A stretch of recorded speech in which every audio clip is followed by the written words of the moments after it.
Hello friends, स्वागत है मेरे चैनल पर। मैं हूं नवीन मिश्रा।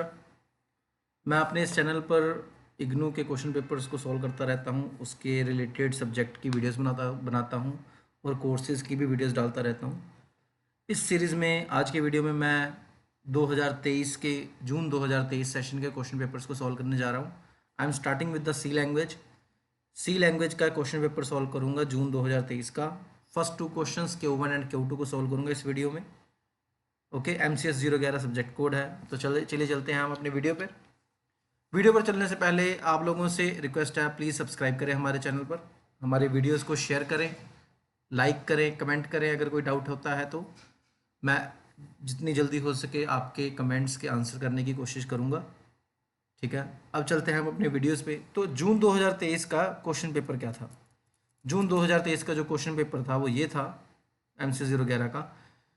सी लैंग्वेज के पेपर में as I have told you earlier कि ज़्यादातर प्रोग्राम सी आते हैं और पहला क्वेश्चन जो होता है वो एल्गोरिदम और फ्लो चार्ट का ही होता है। तो पहला क्वेश्चन बहुत आसान था। आपका क्वेश्चन था कि भाई एल्गोरिदम लिखो आप, ठीक है ना, सिंपल इंटरेस्ट कैलकुलेट करने का, और इसका फ्लो चार्ट भी बना के दो। ये हिंट दिया है, हिंट में उसने फॉर्मूला दिया है। SI का मतलब है simple interest, P principal, T timing and R rate of interest. Okay, तो ये रहा मेरा सोल्यूशन। तो ये सिंपल इंटरेस्ट का आपका एल्गोरिथम है। तो सिंपल इंटरेस्ट निकलता है कैसे यार? फॉर्मूला होता है P multiply R multiply T upon 100, ये फॉर्मूला होता है। तो जब भी एल्गोरिथम लिखो तो एल्गोरिथम की स्टार्टिंग में आप एल्गोरिथम का नाम लिखोगे, लाइक सिंपल इंटरेस्ट, और इसकी ब्रैकेट के अंदर जो भी वेरिएबल्स यूज होंगे इस एल्गोरिथम में उसको लिखा जाता होता है, लाइक PRTSI, इनको लिखा जाता होता है। ठीक है ना। इस एल्गोरिथम में इन वेरिएबल्स का क्या मतलब है उसका एक्सप्लेनेशन दे दो, और अब हम शुरू करेंगे इस एल्गोरिथम को। तो स्टेप्स लिखा हुआ है। पहले आप PRT की वैल्यूज पूछोगे, तो set the values of PRT। जब वैल्यूज पूछ के ली तो आप अपना फॉर्मूला लगा दोगे, फाइंड द सिंपल इंटरेस्ट, फिर अपने सिंपल इंटरेस्ट की वैल्यू को प्रिंट करवा लेना और एग्जिट कर देना। यहाँ पे स्टेप 6 लिखा है, बेसिकली ये स्टेप 4 है। ओके, आई होप आप लोगों को एल्गोरिथम समझ लग गया होगा। अब चलते हैं फ्लो चार्ट पे। तो यार जब फ्लो चार्ट की बात करते हैं तो फ्लो चार्ट में बेसिकली 4 सिंबल्स को यूज़ किया जाता था। एक ये वाला सर्कल जो स्टार्ट और एंड को रिप्रेजेंट करता है, एक ये वाला, ये होता है इनपुट के लिए, आउटपुट के लिए, लॉजिक के लिए, एक होता है ये वाला जो डिसीजन पैरामीटर को रिप्रेजेंट करता है, ठीक है ना, और फिर होते हैं आपके एरोज जो आप एरो रिप्रेजेंट करते हो। सिंपल इंटरेस्ट के प्रोग्राम में किसी तरीके की इफ एल्स कंडीशन की जरूरत नहीं थी, इसलिए इस सिंबल को मैंने यूटिलाइज नहीं किया है। मैंने प्रोग्राम शुरू किया यहाँ से स्टार्ट लिख के और यहाँ पे बंद किया है स्टॉप लिख के। सेम जैसे एल्गोरिथम लिखा है, PRT की वैल्यूज पूछ ली पहले, फिर इस पर फॉर्मूला लगा दिया अपना SI का, फॉर्मूला लगाने के बाद SI को प्रिंट कर दिया। तो ये बहुत आसान क्वेश्चन था, फ्री के 10 मार्क्स थे ये ऑलमोस्ट।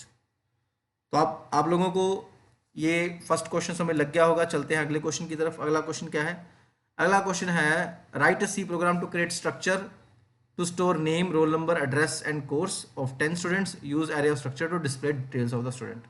तो स्ट्रक्चर का और एरे ऑफ स्ट्रक्चर का ये प्रोग्राम था हमारा, ठीक है ना। तो उसने बोला था आपको structure to store name, roll number, address and course. Name, roll number, address and course. जैसे कि रोल नंबर किसी का क्या होगा, लेट से 121। नेम क्या होगा किसी का, लेट से नेम होगा किसी का राम। ओके, एंड देन आगे एड्रेस क्या होगा, एड्रेस वो कहाँ रहता है क्या, जैसे कि हो गया लुधियाना।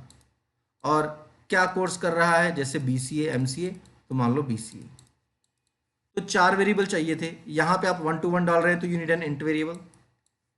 नेम के लिए इन सभी में कैरेक्टर्स डाले जा रहे हैं तो इसके लिए कलेक्शन ऑफ कैरेक्टर्स बनेंगे। ये चीज कैर नेम 20, इसका मतलब है जैसे राम RAM 3 कैरेक्टर्स का है तो मैक्सिमम आप 20 कैरेक्टर्स दे सकते हो, नेम का, एड्रेस का और कोर्स का, ठीक है ना।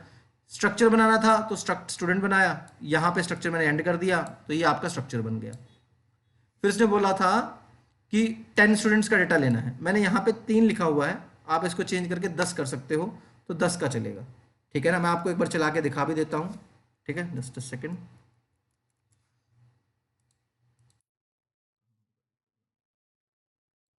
ये प्रोग्राम है, ठीक है ना। मैंने यहाँ पे 3 लिखा हुआ है।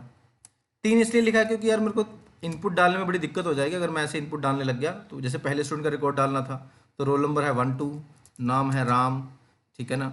उसके बाद क्या है, एड्रेस, एड्रेस है दिल्ली, और फिर क्या है, कोर्स BCA, ठीक है ना। फिर अगला रोल नंबर 13, ठीक है ना, वो कौन है, शाम है, वो कहाँ रहता है, लुधियाना में रहता है, वो क्या कर रहा है, MCA कर रहा है।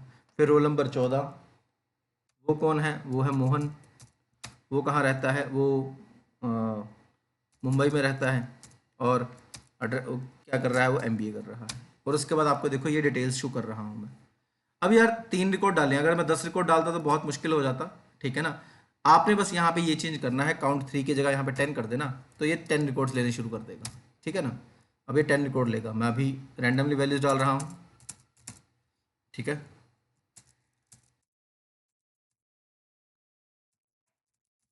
देखो 4 तक चला गया, तो ऐसे ही ये बाकी वैल्यूज को भी वैल्यूज पूछ सकता है। तो मैं यहीं पे रोक रहा हूँ क्योंकि मैं वीडियो लंबा नहीं करना चाहता, नहीं तो वीडियो बहुत लंबा चला जाएगा। और इसी का मैंने यहाँ पे स्क्रीनशॉट लिया हुआ है, ठीक है। तो हमारा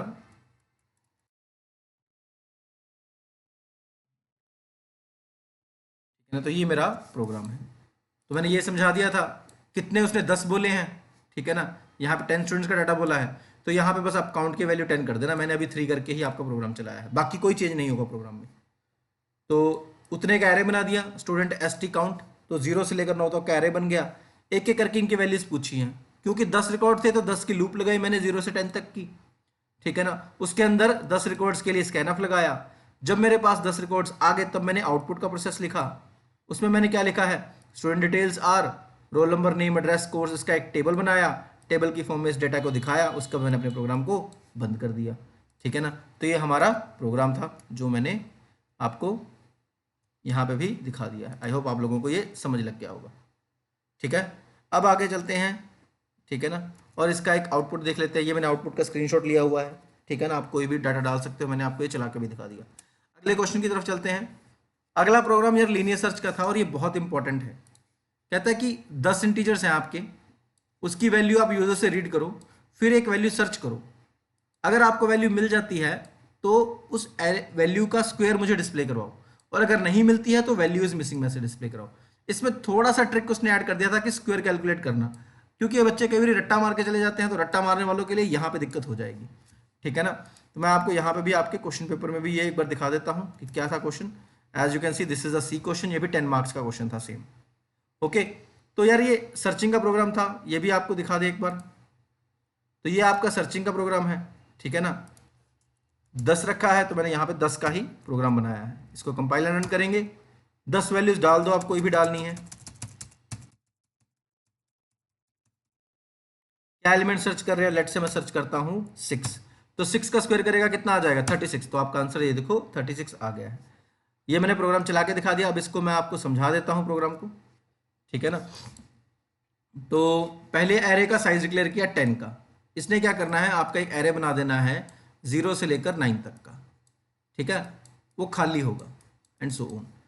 फिर आपने एक आई वेरिएबल ले लिया लूप चलाने के लिए, यहाँ पे 5 की जगह 10 आना था, ठीक है।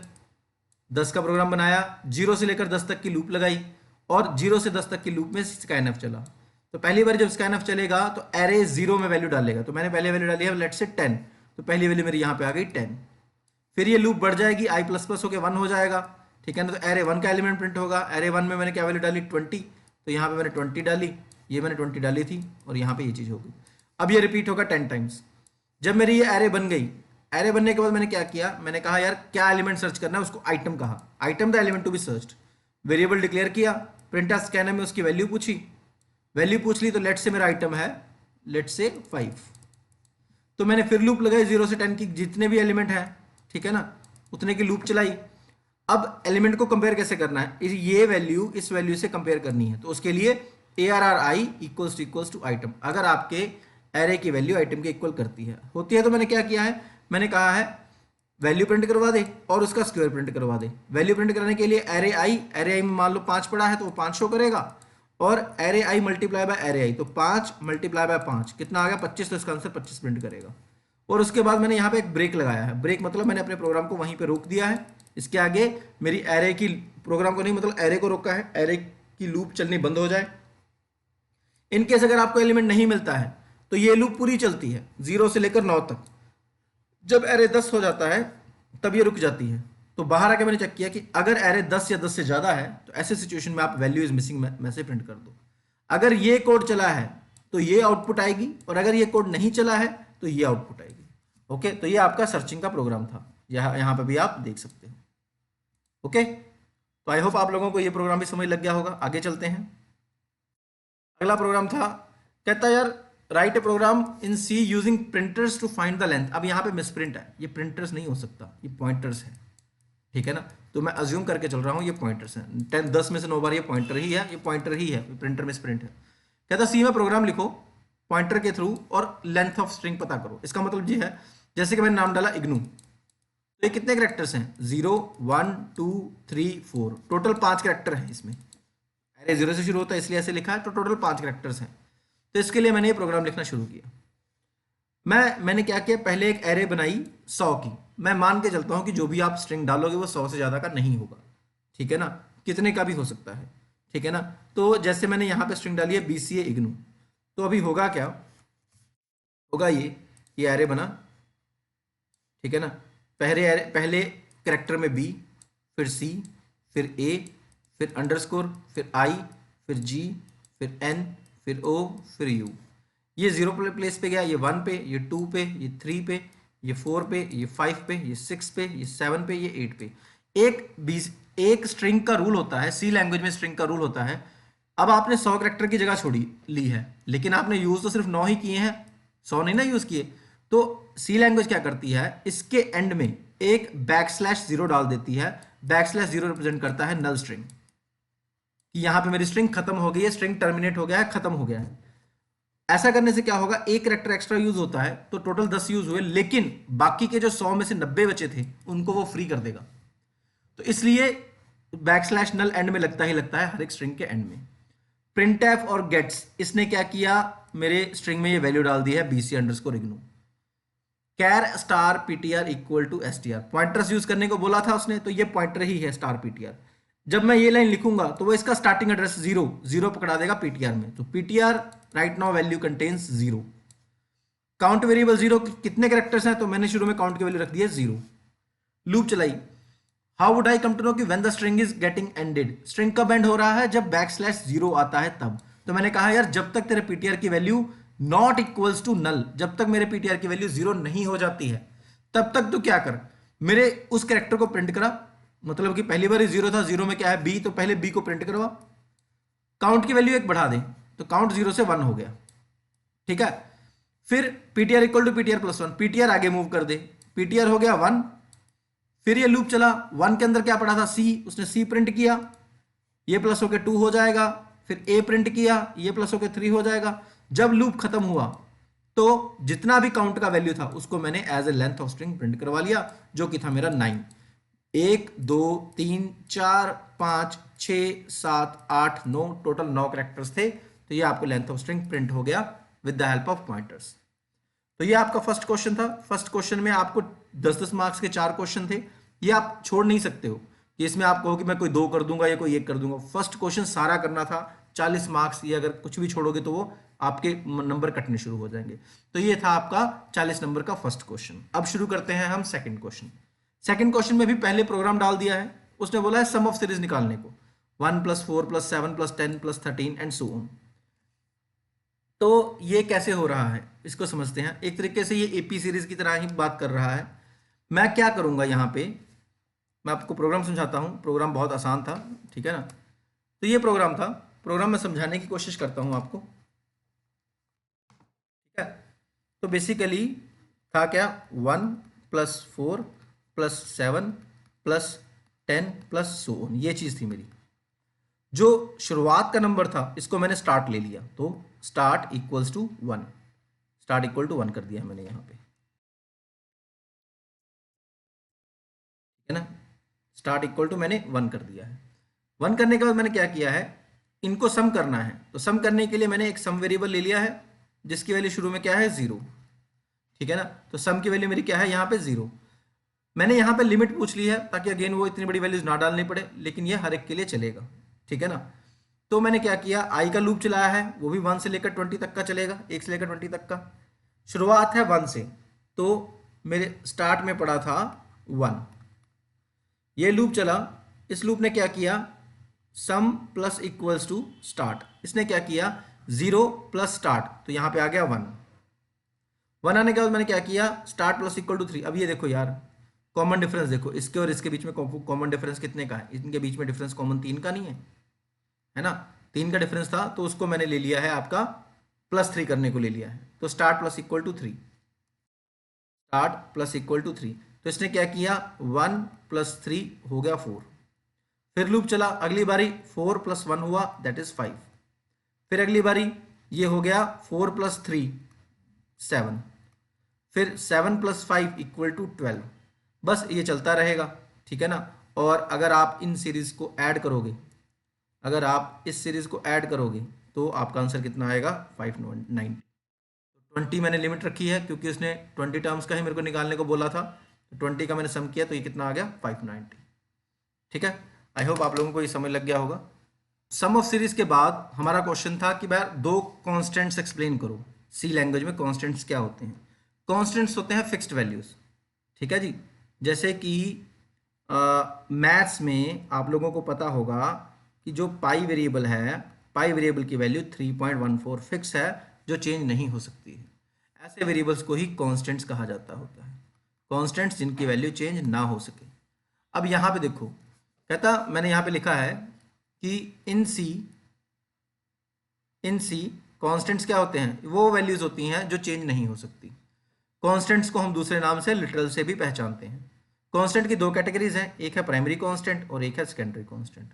यार जब तुम एक नॉर्मल वेरिएबल लेते हो लाइक इंट a और उसकी वैल्यू देते हो 10, या तुम एक फ्लोट वेरिएबल लेते हो फ्लोट b = 7.2 मान लो, तो ये जो वैल्यू दे रहे हो ये भी कांस्टेंट ही कहलाएंगी, तो इसको प्राइमरी कांस्टेंट की कैटेगरी में रखा जाता होता है।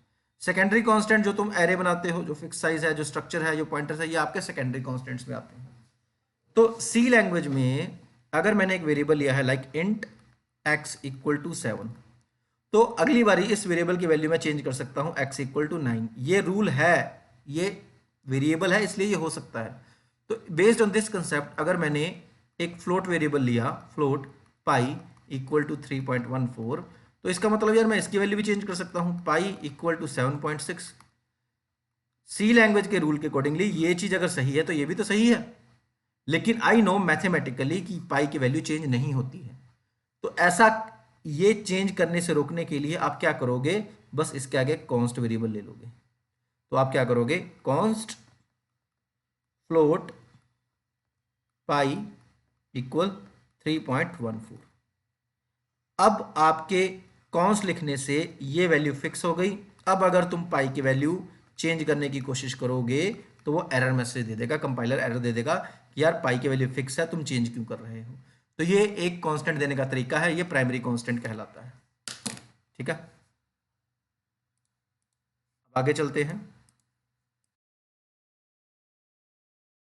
फिर है सेकेंडरी कांस्टेंट। सेकेंडरी कांस्टेंट्स क्या होते हैं, जैसे मैक्रोज हो गए, ठीक है ना। जो ये जो आपके आपके मैक्रो हैं, ठीक है ना, ये जो आपके मैक्रोज हैं, ये जो आपके मैक्रोज होते हैं, मैक्रोज भी कांस्टेंट की तरह ही होते हैं। जैसे तुमने हैश इंक्लूड सीखा हुआ है, जैसे आपने इंक्लूड सीखा हुआ है, सिमिलरली आप क्या कर सकते हो, हैश इंक्लूड की जगह तुम क्या कर सकते हो, हैश डिफाइन। ये सीधी लाइन नहीं बना रहा, जस्ट अ सेकंड। तो आप हैश डिफाइन यूज कर सकते हो। हैश डिफाइन आप प्रोग्राम के साथ लिख सकते हो, और पाई की वैल्यू 3.14। अगर तुमने कांस्टेंट लिया है तो कांस्टेंट की तुम वैल्यू कैसे सेट कर रहे हो, कॉन्स्ट पाई = 3.14, और आप यहाँ पे एक डेटा टाइप भी मेंशन करते हो फ्लोट। अगर आप मैक्रो के थ्रू वेरिएबल डिक्लेयर करना चाहते हो तो कीवर्ड है हैश डिफाइन, इसके साथ आपको डाटा टाइप नहीं देनी होती, हैश डिफाइन, फिर पाई वेरिएबल का नाम, इक्वल टू भी नहीं देना, फिर आपकी पाई की जो वैल्यू है वो, और आपने सेमीकोलन भी नहीं डालना है। तो इस तरीके से भी आप कांस्टेंट बना सकते हो। इसको मैक्रोस कहा जाता होता है। ये वेरिएबल्स होते हैं लेकिन सिंबॉलिक नेम्स की तरह कंसिडर किए जाते होते हैं। और hash define pre processor directive कहलाता है, जैसे हैश इंक्लूड होता है वैसे ही, ठीक है ना। तो आई होप आप लोगों को ये समझ लग गया होगा कॉन्स्टेंट्स में क्या लिखना था। उसके बाद आपको प्रोग्राम था ये मैट्रिसेस मल्टीप्लीकेशन का, write a C program for multiplication of 2 4x4 matrices. तो यार मैट्रिसेस क्या होता है, ये 2D एरे के थ्रू बनता है, ठीक है ना। ये भी 10 मार्क्स का क्वेश्चन था। वो कहता है कि यार आपने मान लो 4x4 का एक मैट्रिक्स बनाया है like this 5 2 1 6 2 1 9 2 3 1 6 2 2 1 9 and so on. Matrix बनाओ, ए और बी की वैल्यूज पूछो, फिर इसको मल्टीप्लाई करके दिखाओ। तो मैंने इसका प्रोग्राम कई हिस्सों में बांटा क्योंकि ये प्रोग्राम बहुत लेंथी था। आप लोगों को ये चीज करने की जरूरत नहीं है, लेकिन अगर कर दोगे तो कोई नुकसान नहीं है। मैंने रो और कॉलम का साइज यूजर से पूछ लिया है, क्योंकि यार अगले प्रोग्राम में आपको पता नहीं 3x3 डाल दे, अगले वाले प्रोग्राम में आपको बोल दे यूजर से पूछ लो। तो मैंने आपको क्या किया, एम और एन का वैल्यू यूजर से पूछ लो, 4x4 का उतने का ही प्रोग्राम बना दो। तो ये रो साइज फिक्स कर गया एम में, और ये कॉलम साइज फिक्स कर गया एन में। मैं यहाँ पे 4 ही डालूंगा, ठीक है ना। फिर मैंने क्या किया, मैट्रिक्स मल्टीप्लाई करने के लिए 3 मैट्रिक्स चाहिए, एक पहला मैट्रिक्स, फिर दूसरा मैट्रिक्स, फिर जब तुम मल्टीप्लाई करोगे तो उसका थर्ड मैट्रिक्स। तो उसके लिए ए बी और सी 3 मैट्रिक्स ले लिए हैं। मैट्रिक्स कितने बाय कितने के होंगे, अभी के लिए मैंने इनको फिक्स कर दिया है 4x4 का। लेकिन अगर प्रॉपर प्रोग्राम की बात करूं तो यहां पे आपको लिमिटेशन भी देखनी पड़ती होती है। जैसे पहले मैट्रिक्स में है आपका 4x3 का सपोज, और दूसरा मैट्रिक्स है आपका 3x2 का, 2x3 का मान लो, मैं दोबारा लिख रहा हूं 2x3 का। अगर पहले के कॉलम और दूसरे के रो मैच नहीं करते हैं तो मल्टीप्लिकेशन नहीं हो सकता है।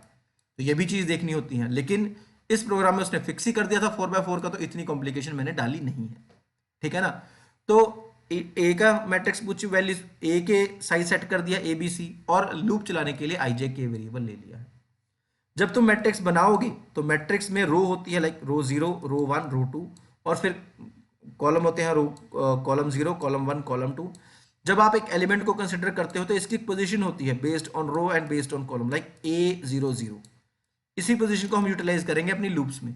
तो आई और जे का लूप लगाया है, और यहां पे लिखा है एंड ए आई जे। ये पहले एरे में मैट्रिक्स, पहले मैट्रिक्स में एलिमेंट पूछने के लिए ये कोड है।